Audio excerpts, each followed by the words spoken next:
Hello everyone. Today is 9th October and we are going to discuss the Hindu editorial. This would be only for educational purposes and the copyright of this editorial rests with the Hindu only. आज का जो editorial है उसका title है the dangers of an unchecked pre crime framework. मतलब एक pre crime framework भी होता है, जैसे क्राइम हो जाता है उसके बाद किस तरीके से लॉ काम करता है वो एक फ्रेमवर्क होता है जो हमारे क्रिमिनल लॉज में मेंशन है।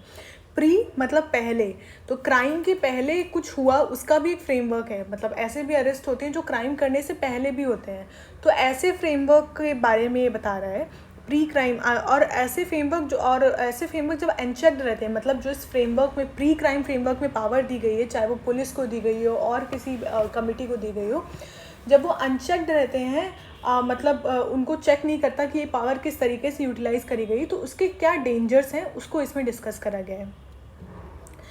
सबसे इम्पॉर्टेंट पॉइंट जो है एक्चुअली वो ये है कि ये जो प्री क्राइम फ्रेमवर्क में है, इसमें आपने सुना होगा प्रिवेंटिव डिटेंशन के बारे में। प्रिवेंटिव डिटेंशन क्या होता है कि प्रिवेंटिव मतलब क्या होता है, किसी चीज़ को प्रिवेंट करने के लिए आपने पहले प्रिवेंट कर दिया, मतलब होने से पहले रोक दिया। और डिटेंशन मतलब उसको होने ताकि आप कुछ हो उसके पहले उसको रोक दो, इसलिए आपने उसको डिटेंशन कर लिया। मतलब आपने किसी ऐसे इंसान को अरेस्ट कर लिया जो आपको पता था कि वो क्राइम करने जा रहा है, तो आपने उसको क्राइम करने के पहले ही रोक दिया, डिटेंशन कर लिया उसका, ठीक है, ताकि आप प्रिवेंट कर पाएँ क्राइम होने से। लेकिन दिक्कत क्या है, प्रिवेंटिव डिटेंशन का ये जो लॉ है ना, ये बहुत स्ट्रिक्ट केसेस के लिए है, जैसे टेररिज्म या पब्लिक ऑर्डर को डिस्टर्ब करना, ऐसी चीज़ों के लिए है। लेकिन आजकल इसको पॉलिटिकल पर्पसेस के लिए या छोटे मोटे लॉज के लिए, even law and order problem के लिए भी इसको यूज़ करा जाता है, जो कि सही नहीं है। क्यों? क्योंकि प्रिवेंटिव डिटेंशन का जब फ्रेमवर्क आता है तो बेल मिलना ऑलमोस्ट इम्पॉसिबल हो जाता है और ट्रायल ये सालों तक होता रहता है। तो लोगों का पनिशमेंट प्रूव भी नहीं हुआ और फिर भी वो जेल में है। नॉर्मल क्रिमिनल केसेस में क्या होता है, जब तक आप प्रूव नहीं हो जाता ट्रायल होके कि हाँ आपने एक्चुअली क्राइम करा, तब तक आपको बेल मिल जाती है और आप बाहर ही रहते हो। लेकिन प्रिवेंटिव डिटेंशन में ट्रायल्स चलते हैं सालों साल, और बिना ट्रायल के भी आप जेल में रह रहे हो, तो आपकी जो लिबर्टी है, आपकी जो आज़ादी है, उसको कर्टेल करा जा रहा है, बंद रखा जा रहा है। तो ये फंडामेंटल राइट्स के अगेंस्ट चला जाता है। इसलिए प्रिवेंटिव डिटेंशन को बहुत रेयर केसेस में यूज़ करना चाहिए, लेकिन अब ऐसा नहीं हो रहा है। बहुत सारे ऐसे लॉज आ चुके हैं जिसमें प्रिवेंटिव डिटेंशन को यूज़ करा जा रहा है, और बल्कि वो इतने रेयर केसेस भी नहीं है और अक्सर पॉलिटिकल पर्पस के लिए यूज़ करा जा रहा है। तो इन्हीं चीज़ों के बारे में इस एडिटोरियल में डिस्कस करा है कि सुप्रीम कोर्ट के क्या जजमेंट रहे हैं इसमें, etcetera. So let's start. Article 22 clause 3 to 7 ये कॉन्स्टिट्यूशन में मेंशन है, विच कॉन्स्टिट्यूशनलाइज प्रिवेंटिव डिटेंशन, जो कि जैसे आर्टिकल 22 है जो कॉन्स्टिट्यूशन में, उसमें क्लॉज 3 से 7 में प्रिवेंटिव डिटेंशन के बारे में लिखा है।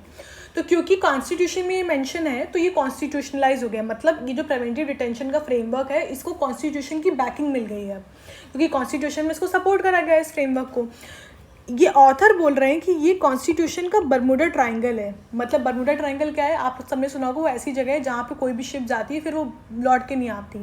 तो ये वो बोलें कि कॉन्स्टिट्यूशन जो एक, अगर हम देखें कि कॉन्स्टिट्यूशन एक अटलांटिक ओशियन है, बड़ा समुद्र है, तो उसमें आर्टिकल 22 3 to 7 ये बरमूडा ट्रायंगल के काम करता है कि अगर कोई इनके अंदर फंस गया तो वो वापस निकल के नहीं आता, उसके फंडामेंटल राइट्स वो सब कुछ यहाँ पे गायब हो जाते हैं, जाके उसकी सारी आज़ादी गायब हो जाती है। वेयर फंडामेंटल राइट्स जैसे कि लिबर्टी, आज़ादी, इक्वालिटी मतलब समानता, और ड्यू प्रोसेस मतलब एक प्रॉपर जिस लॉ फॉलो कराओ, वो सारी चीज़ें वैनिश हो जाती हैं विदाउट अ ट्रेस।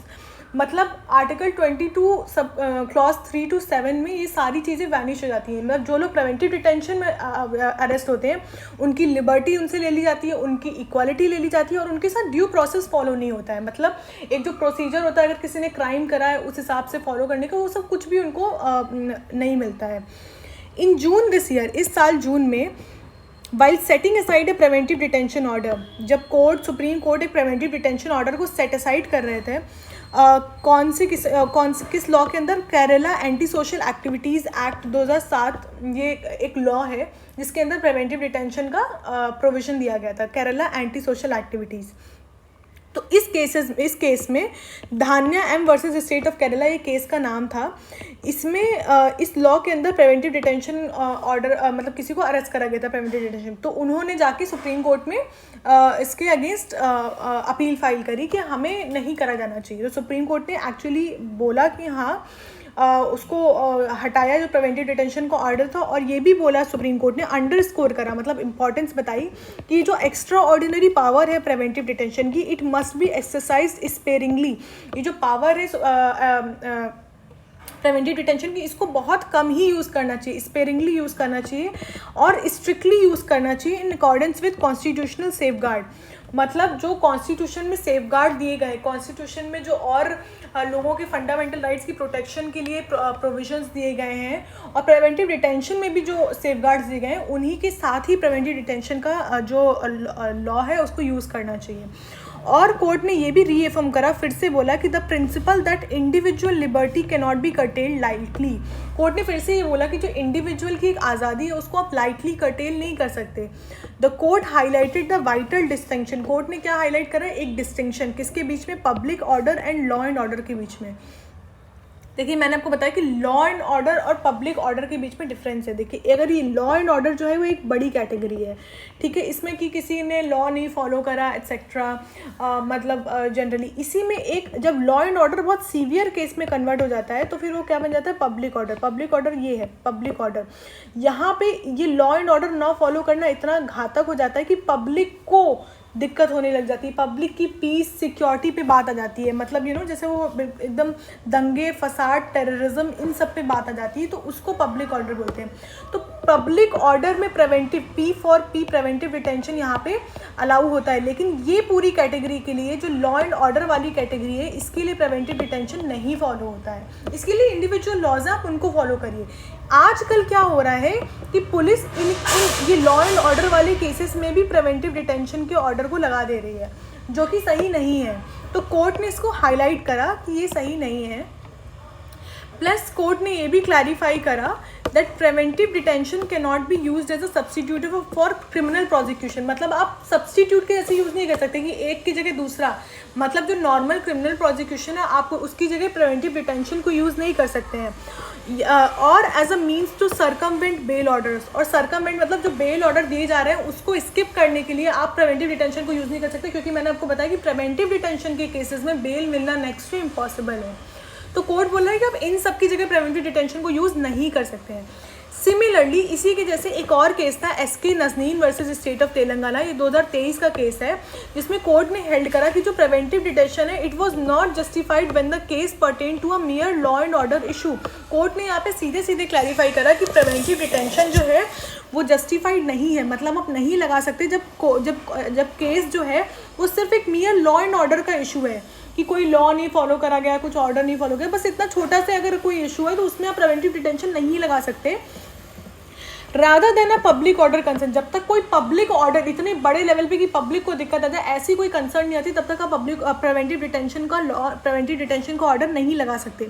हाउएवर लेकिन जो such judicial assertion appear increasingly inconsistent with the laws such as, देखो ये जो जुडिशियल असर्शन है जैसे कि पिछले केस में या एसके नज़दीन में कोर्ट ने दिया, ये ऐसा अपीयर हो रहा है कि इंक्रीजिंगली इनकंसिस्टेंट है, मतलब ये साथ में नहीं बैठ रहे हैं जो आजकल के लॉज जो है वो आ रहे हैं, जैसे कि ये केरला वाला एक्ट जो हमने पिछले अभी स्लाइड में पढ़ा, और which envelop the entire Milky Way of law and order, जो कि जैसे Kerala anti social activities act है। अब इसमें लिखा है कि हम प्रिवेंटिव डिटेंशन कर सकते हैं, और एक्टिविटीज़ में सारी एक्टिविटी मेंशन है जिसमें लॉ एंड ऑर्डर की सारी एक्टिविटी आती है। पूरा जो मिल्की वे है, मिल्की वे इतना बड़ा होता है। अब ये जो लॉ एंड ऑर्डर का मिल्की वे है ये सारा केरला के एंटी सोशल एक्टिविटीज़ के अंदर आता है, जिसमें बोला है कि प्रिवेंटिव डिटेंशन हम दे सकते हैं इन केसेस में, rather than confining themselves to the solar system of public order. अब मिल्की वे के अंदर सोलर सिस्टम बहुत सारे होते हैं, अब एक ये सोलर सिस्टम है मिल्की वे का, मतलब तो इसका नाम है पब्लिक ऑर्डर। पब्लिक ऑर्डर जो है वो सीवियर केस है। तो लेकिन आजकल के जो लॉ है वो पूरे इन सब के लिए पनिशमेंट दे रहे हैं, सिर्फ इसके लिए नहीं, ऐसा नहीं कि सिर्फ इस तक रुक रहे हैं। लेकिन कोर्ट क्या कह रहा है? कोर्ट का कुछ अलग कहना है। कोर्ट कह रहा है कि नहीं, हम लॉ एंड ऑर्डर के केस में नहीं कर सकते, हम सिर्फ पब्लिक ऑर्डर के केस में कर सकते हैं। तो इनके बीच में इनकंसिस्टेंसी है।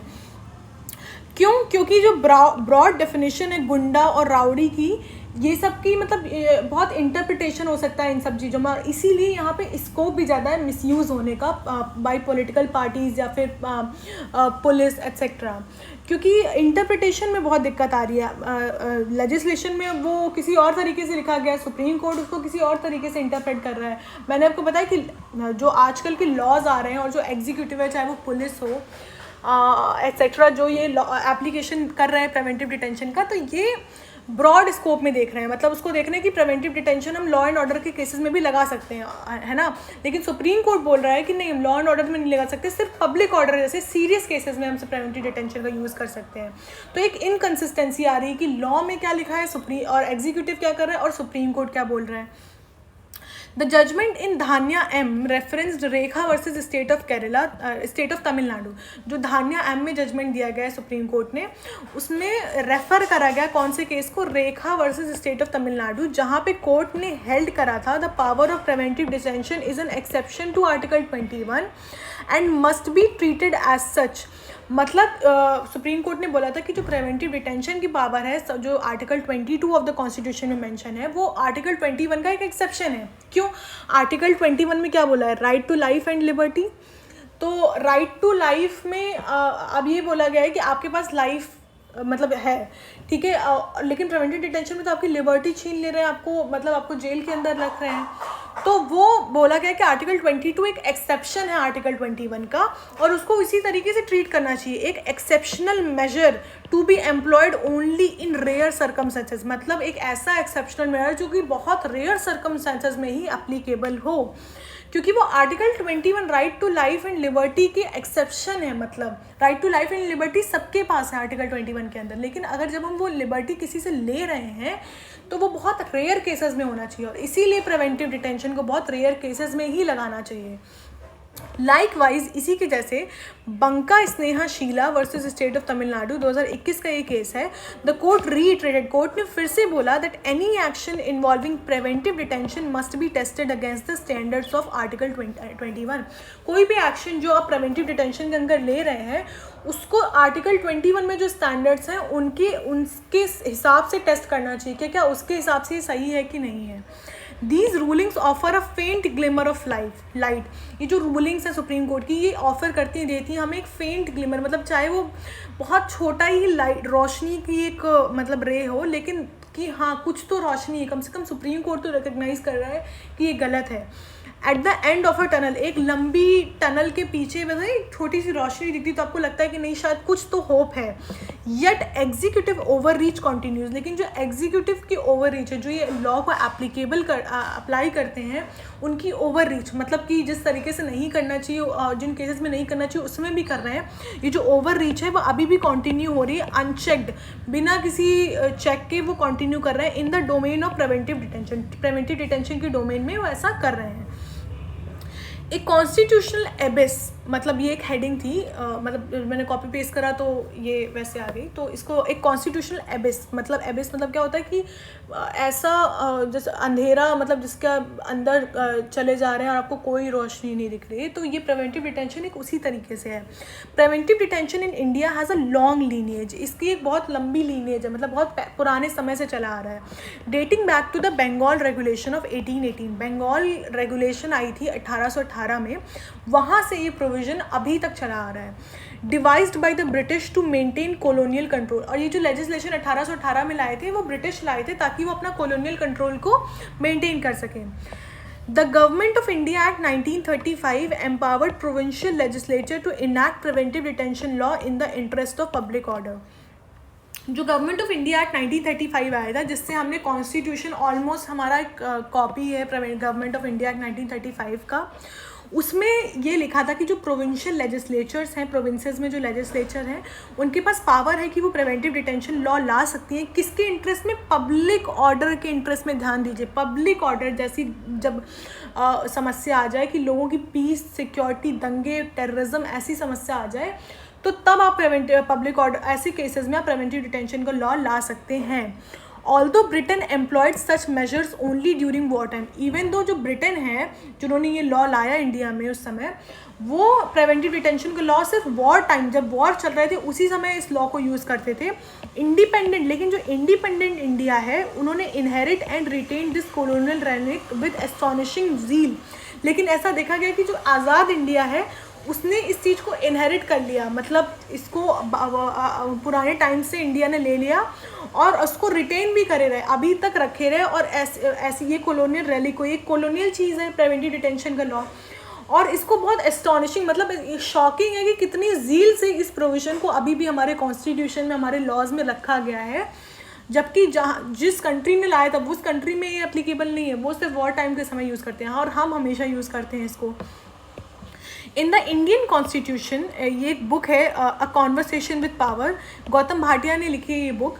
उसमें उन्होंने ये बोला है कि occupying an ambiguous zone between the formally extraordinary and the practically ordinary, ये जो प्रिवेंटिव डिटेंशन लॉ है ये एक बहुत एम्बिगुअस जोन में है, मतलब जिसमें कुछ क्लियर नहीं है, और वो एक ऐसे जोन में जिसमें कि फॉर्मली एक बहुत एक्स्ट्रा ऑर्डिनरी पावर है। कॉन्स्टिट्यूशन में लिखा है कि ये बहुत एक्स्ट्रा ऑर्डिनरी पावर है, बहुत रेयर केसेस में यूज़ होना चाहिए। लेकिन अगर आप प्रैक्टिकली देखें, हम जैसे इसको बहुत ऑर्डिनरी तरीके से यूज़ करा जाता है। पुलिस आए दिन किसी न किसी पे प्रिवेंटिव डिटेंशन लगा रही होती है।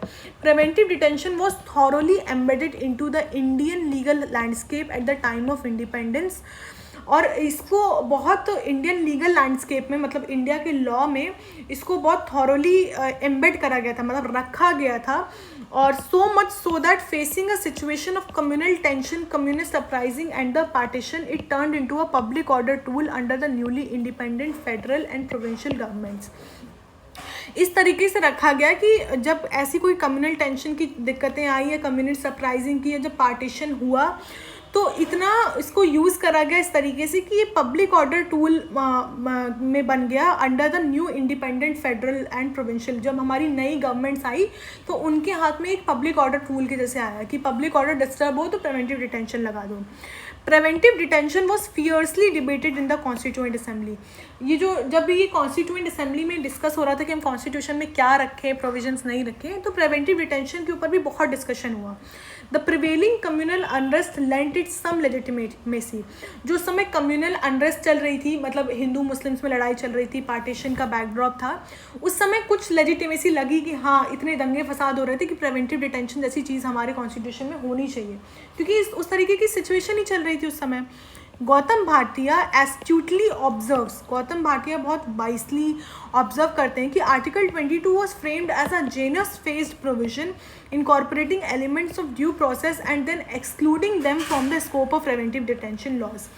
आर्टिकल 22 को बहुत अच्छे से फ्रेम करा गया। आर्टिकल 22 में अगर आप देखें तो क्लॉज 1 और 2 में बोला गया है कि ड्यू प्रोसेस फॉलो करना है आपको सारे केसेस में, किसमें आप अरेस्ट कर रहे हैं एक्सेट्रा। लेकिन फिर 3 से लेके 7 क्लॉज में क्या बोला गया है कि कौन सी केसेस हैं, जैसे कि प्रिवेंटिव डिटेंशन केसेस, जहाँ पे आपको ड्यू प्रोसेस फॉलो नहीं करना है। The case of A.K. Gopalan versus State of Madras became a litmus test for the nascent republic's commitment to the constitutional citizens' right to life and liberty। जो A.K. गोपालन का case आया था 1950 में, वो एक लिटमस टेस्ट के जैसे बन गया कि जो नेसेंट नया रिपब्लिक आया था इंडिया का, कि वो कितना रिपब्लिक जो है इंडिया, वो कितना कमिटेड है कॉन्स्टिट्यूशनल जो सिटीज़न के right to life and liberty है उसमें। गोपालन जो थे वो एक कम्युनिस्ट लीडर थे और उनको डिटेन कर लिया गया था, अरेस्ट कर लिया गया था कॉलोनियल लॉ के अंदर, जिसको बाद में रीवैलिडेट करा गया प्रिवेंटिव डिटेंशन एक्ट के नाम पे। उसमें क्या हुआ कि गोपालन ने चैलेंज करा ये जो डिटेंशन था under article 21 right to life and liberty, इसके अंदर चैलेंज करा, citing the absence of procedure established by law. और गोपालन ने बोला कि मतलब जो प्रिवेंटिव डिटेंशन लॉ के अंदर मुझे अरेस्ट करा गया है उसमें कोई भी प्रोसीजर एस्टैब्लिश्ड बाय लॉ नहीं है, जो कि article 21 as a fundamental right मुझको गारंटी करता है। And article 19 alleging a violation of his freedoms of movement and speech. और आर्टिकल 19 फंडामेंटल राइट के अंदर जो फ्रीडम है कि मूवमेंट की और स्पीच की हर किसी को, वो भी वायलेट हो रही है इस प्रिवेंटिव डिटेंशन लॉ के अंदर, ऐसा गोपालन ने कोर्ट में जाके क्लेम करा। The court however rejected his claim, court ने लेकिन गोपालन के क्लेम्स को रिजेक्ट कर दिया और ये होल्ड करा कि जो प्रिवेंटिव डिटेंशन है could only be tested on the basis of article 2237, और बोला कि प्रिवेंटिव डिटेंशन को आप आर्टिकल 19 और आर्टिकल 21 की तर्ज पे टेस्ट नहीं करेंगे कि उसमें क्या आज़ादी के एलिमेंट दिए हैं, वो सिर्फ प्रिवेंटिव डिटेंशन को आप सिर्फ आर्टिकल 2237 की क्लॉज 3 टू क्लॉज 7 की तर्ज पे करेंगे जिसमें प्रिवेंटिव डिटेंशन के बारे में मेंशन है, ऐसा AK गोपालन में कहा गया। Thus article 22 became an authoritative penal colony, इसलिए और डेविल्स आइलैंड एक जो आर्टिकल 22 है वो एक ऑथोरिटेरियन पीनल कॉलोनी बन गया, जहाँ पे मतलब अगर कोई ऑथोरिटेरियन सरकार आती है और आपको और उस सरकार को आपको पनिशमेंट देनी है तो वो आपको इसके अंदर डाल देंगी और कोई फंडामेंटल राइट के क्वेश्चन भी नहीं आएंगे उनके पास, क्योंकि 19 और 21 के अगेंस्ट उसको चेक नहीं करा जा सकता है। या फिर डेविल आइलैंड की जैसे बन गया, मतलब डेविल आइलैंड मतलब जैसे ऐसे आइलैंड में जहाँ लोगों को छोड़ दो फिर वो उनके पास आने जाने का कोई रास्ता ही नहीं रहता है।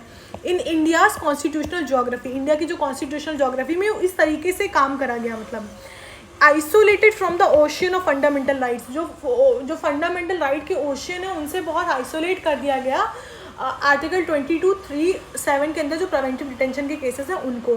Parliament was empowered to enact laws that could even dispense with the advisory board review required under article 22(4).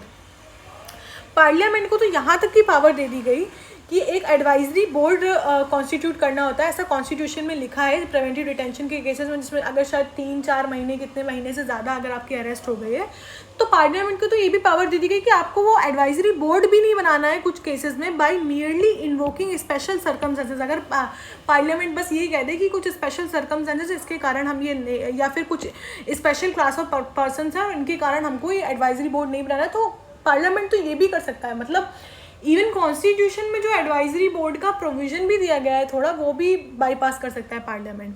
Somnath Lahiri rightly want that such provision rendered the Indian constitution a police constable constitution. Somnath Lahiri ने बहुत सही Warne करा था कि ऐसा जो constitution है वो रेंडर कर देगा इंडियन कॉन्स्टिट्यूशन को एक ही पुलिस कांस्टेबल के कॉन्स्टिट्यूशन में। मतलब पुलिस कांस्टेबल को जैसा लगा कि इस केस में प्रिवेंटिव डिटेंशन लगाना चाहिए तो उन्होंने लगा दिया। इंडियन कॉन्स्टिट्यूशन को और इससे ज़्यादा कोई वैल्यू नहीं रह जाएगा जिस तरीके से चल रहा है। When the Golden Triangle eclipses, subsequent judgment fortified this constitutional Devil's Island. मतलब जो ये जो गोल्डन ट्राइंगल आर्टिकल 19, 21 और इनका जो गोल्डन ट्राइंगल और आर्टिकल 14 का जो गोल्डन ट्राइंगल है, इसको बोला जाता है कि मतलब ये फंडामेंटल राइट का ट्राइंगल है। इसके मोस्टली आपके साथ कुछ भी गलत हो रहा है तो आप इसके अंडर प्रोटेक्शन ले सकते हैं। लेकिन अब क्या है कि ये बोला जा रहा है कि प्रिवेंटिव डिटेंशन के अंदर आप इसके अंदर भी प्रोटेक्शन नहीं ले सकते हैं। तो सब्सिक्वेंट जजमेंट्स जो आए इन्होंने फोर्टिफाई कर दिया ये जो कॉन्स्टिट्यूशन डेविल आइलैंड आर्टिकल 2237 को एक बिल्कुल सेपरेट आइलैंड डेविल आइलैंड बना दिया गया है, जो कि इससे कहीं से भी मतलब हेल्प नहीं ले सकता है। The top court ruled that even when the grounds of detention directly implicated a fundamental right, it was sufficient for authorities to comply with the procedure in Article 22. मतलब इवन जो ग्राउंड ऑफ डिटेंशन है उसमें directly fundamental rights पे असर आ रहा है, even उन cases में भी अथॉरिटीज़ के लिए सफिशिएंट है कि बस वो आर्टिकल 22 का प्रोसीजर फॉलो करें। There was no requirement to meet the substantive restrictions applicable to fundamental right. कोई ज़रूरत नहीं है कि जो फंडामेंटल राइट अगर आप ले रहे हैं तो कुछ रेस्ट्रिक्शंस उसमें लगी हैं उनको फॉलो करने के या वायलेट करने, अगर आप उनको फंडामेंटल राइट को वायलेट कर रहे हैं तो कौन कौन सी ऐसी रेस्ट्रिक्शंस हैं जिसके अंदर ही आप उनसे वो छीन सकते हैं। आपको वो सब फॉलो करने की कोई ज़रूरत ही नहीं है, आप बस आर्टिकल 22 को फॉलो करिए जिसमें प्रिवेंटिव डिटेंशन के बारे में लिखा है। This position endured despite the court's revolutionary judgment in Maneka Gandhi versus union of India. ये जो पोजीशन थी कोर्ट की ये एंड्योर हुई, मतलब चलती रही, इवन दो मेनका गांधी में कोर्ट ने एक बहुत रेवोल्यूशनरी जजमेंट दिया था। मेनका गांधी ने कोर्ट में क्या बोला था कि procedure established by law must mean, जो प्रोसीजर इस्टेब्लिश्ड बाय लॉ है इसका मतलब क्या होना चाहिए, fair just and reasonable due process and that fundamental rights must be read as a unified whole.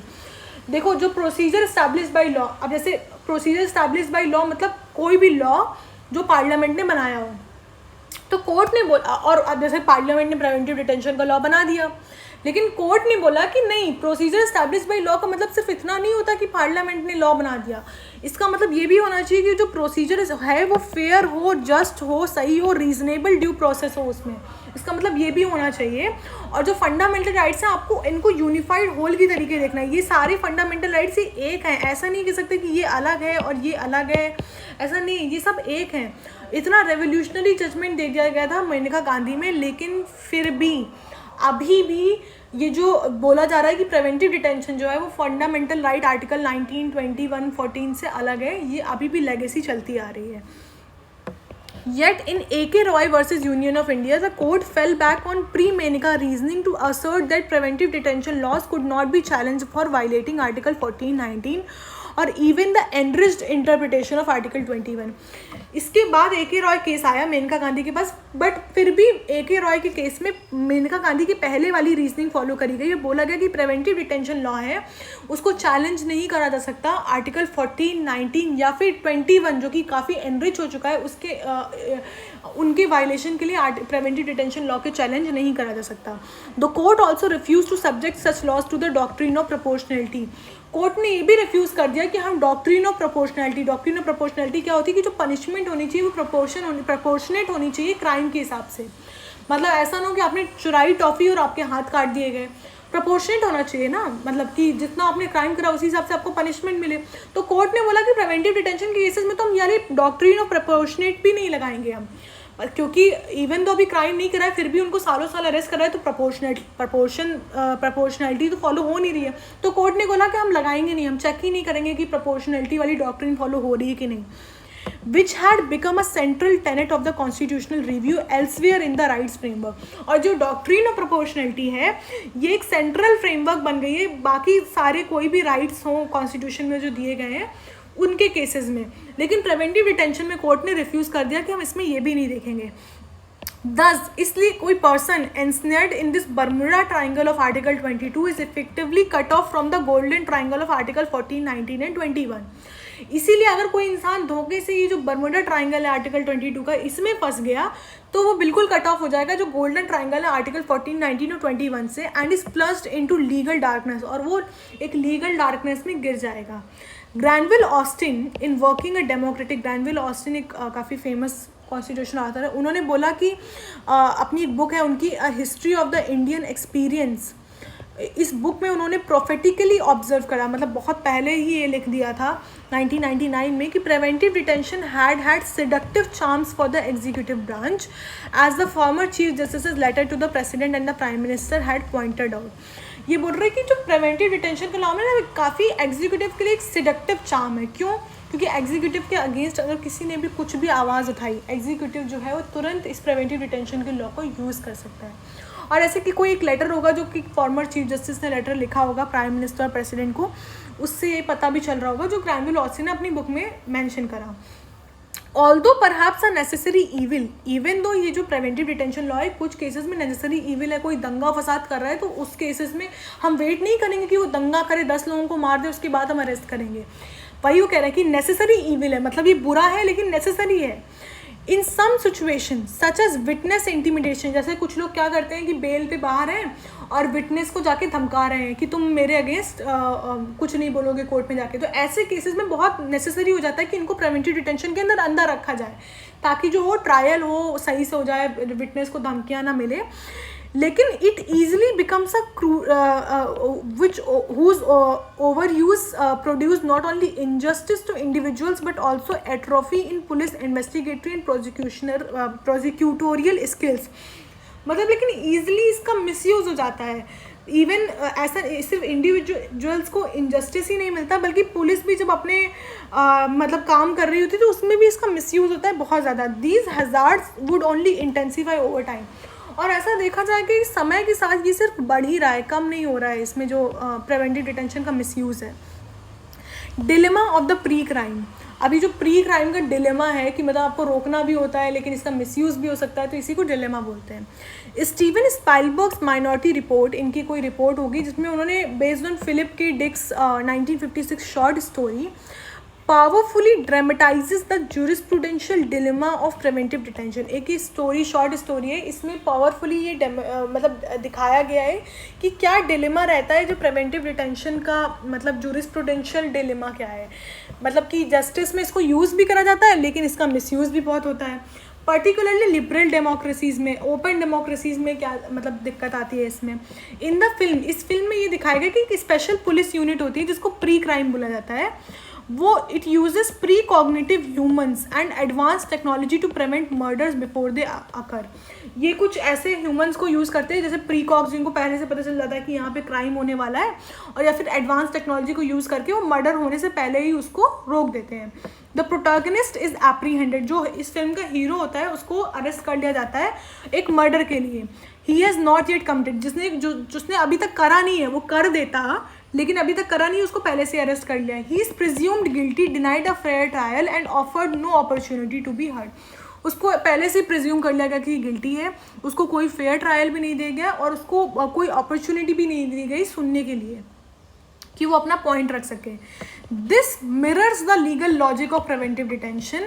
यही बिल्कुल यही शीशा दिखा रहा है जो कि प्रिवेंटिव डिटेंशन में होता है। क्या प्रिवेंटिव डिटेंशन में बाईपास हो जाता है फंडामेंटल प्रिंसिपल, जैसे कि फंडामेंटल प्रिंसिपल जैसे ऑडी ऑर्डरम पार्टम, मतलब हियर द अदर साइड, जिसको अरेस्ट करा गया प्रिवेंटिव डिटेंशन में एटलीस्ट उसको सुनो तो, लेकिन ये सब नहीं करा जाता है। प्रिवेंटिव डिटेंशन केसेस में उनको सुना ही नहीं जाता है। द प्रिजम्पशन ऑफ इनोसेंस, अभी हमारे सिस्टम में क्या होता है कि जब तक प्रूव नहीं हो जाता कि आपने गलत करा है तब तक हम प्रिज्यूम करेंगे कि आप इनोसेंट हो। एंड जुडिशियल स्क्रूटनी, और जो जुडिशियल स्क्रूटनी होती है एग्जीक्यूटिव के एक्शंस में, ये सारी चीज़ें ना बाईपास कर दी जाती हैं प्रिवेंटिव डिटेंशन के केसेस में। Although science fiction, the film offers a striking metaphor for the ethical and legal perils that accompany the logic of preventive incarceration. Even though ये जो मूवी थी जिसमें ये सब दिखाया गया है वो एक साइंस फिक्शन मूवी थी, लेकिन वो बहुत अच्छे से एक मेटाफर के तरीके दिखा रही कि क्या एथिकल और लीगल दिक्कतें आती हैं प्रिवेंटिव डिटेंशन का, जो जब आप अरेस्ट करते हो किसी को इस लॉजिक में। In the film, alternative futures or minority reports reveal that precogs are not infallible. मतलब इस फिल्म में ये भी दिखाया गया कि एक रिपोर्ट में कि जो प्रीकॉक्स हैं, जो पहले से पता लगा लेते हैं कि मर्डर होने वाला है, ये कोई इनफॉलिबल नहीं है, ऐसा नहीं कि ये गलत नहीं हो सकते। This echoes the inherent uncertainty in predicting human behaviour. ये एको करता है, ये बताता है कि एक इनहेरेंट कितनी अनप्रेडिक्टिविटी होती है ह्यूमन बिहेवियर में। आपने किसी को अरेस्ट करा, लेकिन ज़रूरी तो नहीं था कि वो इंसान जाके एक्चुअली क्राइम कर ही देता। आपको लगा वो कर देता, लेकिन ज़रूरी तो नहीं था ना कि वो कर देता, उसका माइंड भी तो चेंज हो सकता था।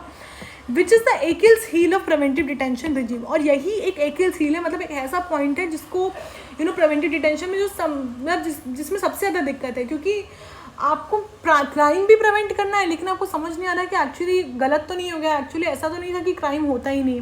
In India, courts have repeatedly acknowledged that the subjective satisfaction of the detaining authority is susceptible to misuse.